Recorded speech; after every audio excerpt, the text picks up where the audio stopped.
Om Swastiastu. Assalamualaikum warahmatullahi wabarakatuh.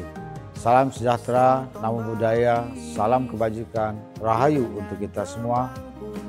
Aksara Nusantara lahir, tumbuh, dan berkembang dalam kehidupan masyarakat Nusantara. Keberadaannya terdokumentasikan dalam berbagai media seperti lontar, tembaga, dan daluang. Eksistensi Aksara Nusantara sangat diperlukan dalam berbagai kegiatan ritual keagamaan dan adat istiadat masyarakat.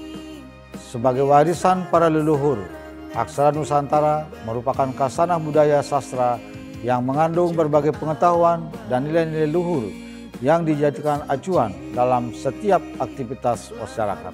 Mengingat begitu pentingnya nilai Aksara Nusantara dalam tatanan kebudayaan nasional, maka upaya digitalisasi merupakan cara yang efektif dalam rangka pelindungan, pelestarian, dan pemanfaatan Aksara Nusantara di era teknologi informasi digital dewasa ini. Atas nama pemerintah Provinsi Bali, saya Wayan Koster, Gubernur Bali, mengucapkan selamat atas terselenggaranya kegiatan selebrasi penetapan standar nasional Indonesia digitalisasi Aksara Nusantara. Semoga dapat memberi manfaat untuk memperkokoh jati diri bangsa Indonesia. Om Santi Santi Santi Om.